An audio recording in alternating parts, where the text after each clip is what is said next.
Master minds commerce చదవాలనుకునే 10th inter విద్యార్థుల తొలి ఎంపిక. నమస్కారం.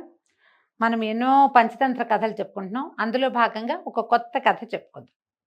పూర్వం ఒక అడవిలో ఒక ఆడసింహము మగ సింహము జంటగా ఉండేవట. కొంతకాలానికి వీటికి 2 పిల్లలు పుట్టినాయి. ఈ పిల్లల్ని కన్న తర్వాత ఈ ఆడపులికి ఆడసింహానికి వీటికి ఆకలి ఎక్కువట. అయితే మగ సింహాన్ని ఏదైనా ఆహారం పట్టుకురా, నాకు చాలా ఆకలి ఇస్తుందని చెప్పింది. చెప్పేసరికి ఈ సింహం బాగా వెతికి వెతికి వెతికి చూడగా ఏమీ ఆహారం దొరకలేదు. సాయంకాలం చీకటి పడే వేళ అప్పుడే పుట్టిన ఒక నక్క కూన దొరికిందట సింహానికి. నక్క చచ్చిపోయింది, ఆడనక్క. పుట్టిన పిల్ల దొరికింది. ఈ పసిగుడ్డుని చంపబుద్ధి కాలేదు సింహానికి. అది దాన్ని నోట కరుచుకుని తీసుకొచ్చి ఆడసింహానికి అప్పచెప్పిందట. ఏమీ దొరకలేదు ప్రియురాలా, ఇవాళ అనుకోకుండా ఈ నక్క కూన దొరికింది. ఇది స్వజాతి ప్రాణి, మనలాగానే దీనికి గోళ్ళు పళ్ళు అన్నీ ఉంటాయి. మన జాతి జంతువు, పసిబిడ్డ, దాన్ని చంపలేకపోయాను. నెత్తుటి వాసన పోలేదు. ఏదైనా ఇంకో జంతువు కంటపడితే దీన్ని తినేస్తాయని తీసుకొచ్చానంటే, ఈ చంటి పిల్లని చూసేసరికి చిన్న కూన నక్కపిల్ల తను చూసేసరికి ఆడసింహానికి జాలేసింది. పోనీలే, ఈ ఉన్న పిల్లలతో పాటు అది కూడా నా పాలు తాగి పెరుగుతుందని ఏం చేసిందట, తన సొంత పాలిచ్చి తన 2 పిల్లలతో పాటుగా ఈ నక్క పిల్లని కూడా పెంచింది. సింహం పిల్లలు నక్కపిల్ల కలిసి 3 కలిసి పాలు తాగేవి, ఆడుకునేవి. వాటికి తల్లి తమ వేరు ఇది వేరు అని సింహాలకి తెలియలేదు, నక్కకి తెలియలే, హాయిగానే ఉంటుంది. అయితే కొద్ది రోజులు అయిన తర్వాత నక్కకి తెలిసిపోయింది, తనలాంటి వాటి సౌండ్ శబ్దాలు అవన్నీ అది గుర్తుపడుతోంది. సింహం పిల్లలు అంత తెలివిగా లేవు, వాటికి తెలియలే. అయితే ఈ 3 పిల్లలునట ఒకరోజు అడవిలో వెళ్తుంటే ఒక పెద్ద అడవి ఏనుగు కనపడిద్దట. సహజమైన శౌర్యంతో సింహం పిల్లలు 2 గర్జించి ఆ ఏనుగు మీద పోట్లాటకి పూనుకున్నాయి, అరుస్తున్నాయి, దూకడానికి ప్రయత్నం చేస్తున్నాయి.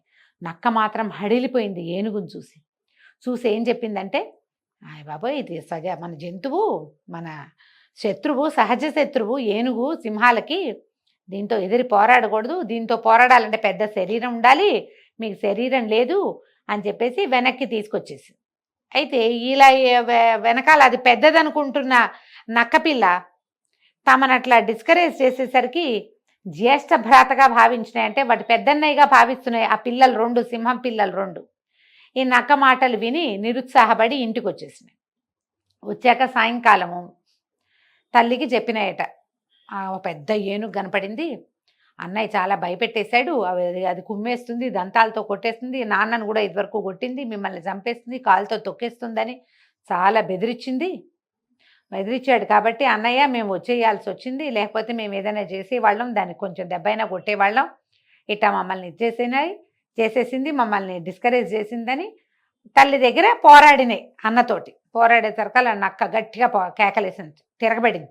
నా మీద ఇలా గట్టిగా మాట్లాడడానికి వీల్లేదు, నేను పెద్దవాడిని, మీరు చిన్నవాళ్ళు, చిన్నపిల్లల్లా ఉండాలి అని ఇలా గట్టిగా కేకలేసేసరికల్ సింహం పిల్లలు 2 కొంచెం బెదిరి అన్నయ్య పోట్లాడుతుంటే భయపడి, అంటే పెద్దవాడని భావిస్తున్నాయి కదా, కామ్గా ఉన్నాయట. ఏదో తల్లి దగ్గర కాసిన పాలు తాగి అటు ఇటు తిరిగి ఒక మూలకు వచ్చింది.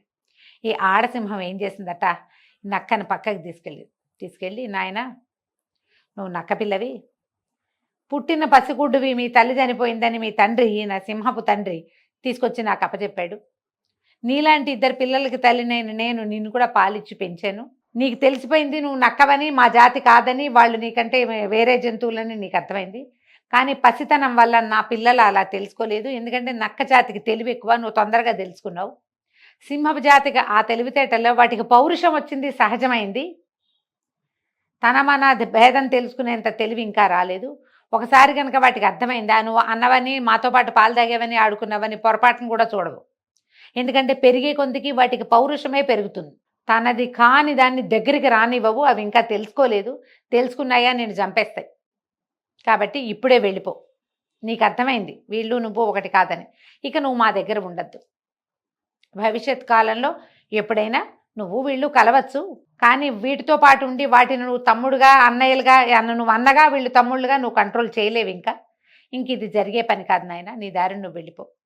అడవిలోకి వెళ్తే నీ జాతి వాటికి కనిపిస్తాయి, నువ్వు ఎలాగో అరుస్తావు కదా, అరిచి పిలిస్తే వాళ్ళలో ఎవరో ఒకళ్ళు చూసి నిన్ను స్వజాతీయుడు కాబట్టి చేర్చుకుంటారు అని చెప్పి పంపించేసింది. ఈ నక్కపిల్ల అడవిలోకి వెళ్ళింది. చూసి అక్కడక్కడ ఉండుండి దానికి మొహం పైకెత్తి అరవటం తెలుసు. అది నక్క ఊళబెట్టడం అంటారు. ఊళ కాదు, అళ్ళా అనాలి. ఊళ. ఆ ఊళ శబ్దం చేసేసరికల్లా ఆ దారిన పోతున్న నక్కలు ఇది ఎక్కడో కొత్త నుంచి నక్కపిల్ల వచ్చిందని పిలిచి ఎవరో ఎక్కడి వాడివి ఏమిటి అని తమ గుంపులో కలిపేసుకుంది. ఈ నక్క క్రమంగా పెద్దదైంది. వాటిలాగానే అడవిలోకి వెళ్ళి ఆహారాన్ని సంపాదించుకోవటం. పారసైట్స్గా ఉంటాయి నక్కలు. అవి సింహాలు అవి సంహరించిన తర్వాత జంతువుని అవి తిని వదిలేసిన వాటిని తింటాయి. వీళ్ళతో పాటు వెళ్ళి అలాంటిది పెద్ద ఆహారాన్ని తీసుకోవటము, తర్వాత ఈ ఊళ్ళల్లోకి అక్కడికి వెళ్ళి కోడి పిల్లల్ని ఎలుకల్ని వాటిని పట్టుకోవటము నేర్చుకుని తన దారిన తనుంది. ఎప్పుడూ కూడా ఒకే జాతి వేరువేరు జాతుల వాళ్ళని ఒక చోట పెంచినా కూడా స్వజాతి లక్షణాలు అవి వదిలిపెట్టుకోలేవు. ఆ లోపల నుంచి ఆ గుణం వచ్చేస్తుంది. సింహ పిల్లలకేమో పోరాడే గుణం వస్తుంది, నక్క పిల్లకేమో పారిపోయే గుణం వస్తుంది. దాని లోపల అదే ఉంటుంది. మనుషుల్లో ఇలా ఉండటం కొంచెం తక్కువగానే కనిపిస్తుంది. కానీ మానవుల్లో కూడా జాతి లక్షణాలు బెదరటము, భయపడ్డము, లేదా ధైర్యము సాహసంతో దూకటము, తెలివిగా ఆలోచించటము లేదా తెలివి తక్కువగా ప్రవర్తించటము, నాయకత్వ లక్షణాలు కలిగి ఉండటము లేదా ఫాలోవర్స్గా మాత్రమే ఉంటూ ఉండటము, చెప్పిన మాట వినడము వినకపోవటము, ఇవన్నీ వాళ్ళ తాలూకు రక్తగతమైన లక్షణాలు. అవి బయటకు వస్తూనే ఉంటాయి. ఎలాంటి చోట పెరిగినా రక్తగత గుణాలు రాక మానవు. ఈ రక్తగత లక్షణాలు కొన్ని వస్తాయట.